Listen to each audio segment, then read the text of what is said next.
Warahmatullahi wabarakatuh.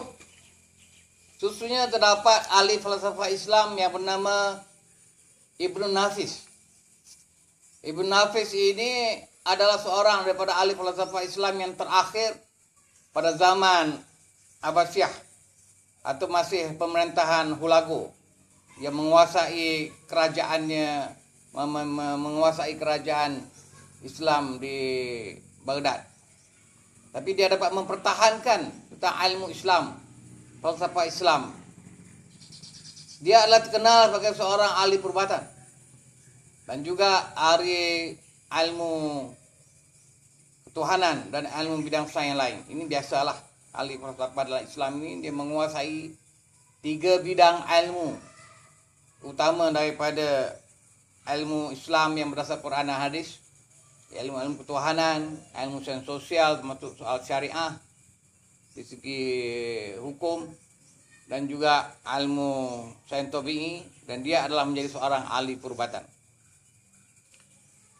Ibnu Nafis dia mengkaji pemikiran Ibnu Sina dan juga Aristotle,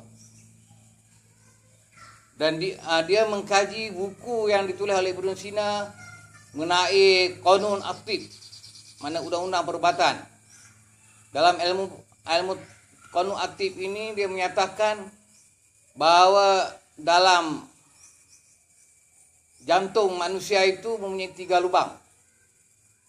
Begitu juga mengikut pandangan Aristotle juga mengatakan ada 3 lubang.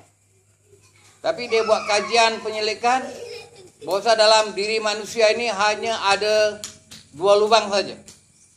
Satu jantung manusia itu. Pertama lubang mengenai perjalanan darah yang keluar pergi mari. Yang kedua mengenai menyimpankan dalam jantung itu energi. Yang boleh manusia itu ada kekuatan jantung dan jauh di beberapa penyakit-penyakit yang ada pada dirinya. Inilah penyelidikan yang dibuat oleh Ibnu Nafis. Walaupun pandangan dia ini bertentangan dengan Ibnu Sina dan Plato, tapi dia tetap menjelaskan tentang pandangannya ini, sehingga kajian penyelidikan yang dibuatkan oleh Ibnu Nafis ini dipelakui oleh ahli falsafah barat dalam kajian penyelidikan menggunakan peralatan yang modern, membuktikan bahwa jantung manusia ini adalah mempunyai 2 lubang. Ini menunjukkan penelitian tentang ahli falsafah Islam pada zaman Bani Abbasiyah ini, baik itu keperhatian atau penelitian penyelidikan mereka dalam bidang ilmu sains dan teknologi. Selepas ini tidak ada lagi ulama Islam yang dapat meneruskan bagaimana menjadi ulama yang terdapat pada zaman Abbasiyah. Maka lahirlah kerajaan selepas itu pada zaman yang dikenali zaman kemerosotan. Zaman kecermangan tamadun Islam Abbasiyah ini dah lebih masa 500 tahun.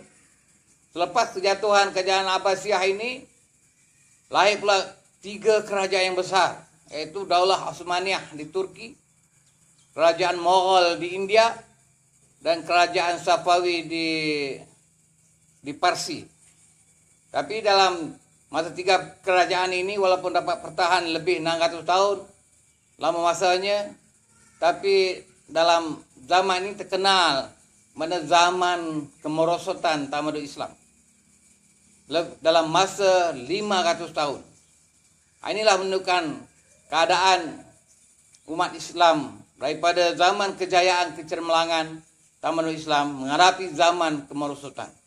Dalam zaman kemerosotan ini tidak ada ulama Islam yang menguasai 3 bidang ilmu yang dikatakan ilmu ketuhanan, ilmu sains sosial, dan ilmu sains tabi'i. Khususnya dalam bidang ilmu sains tabi'i, ulama Islam pada zaman ini hanya dapat menguasai ataupun mewarisi ilmu Islam hanya dalam bidang ilmu ketuhanan dan ilmu sains sosial, khususnya dalam bidang ilmu syariat mengenai hukum. Wabillahi taufiq wal hidayah. Assalamualaikum warahmatullahi wabarakatuh.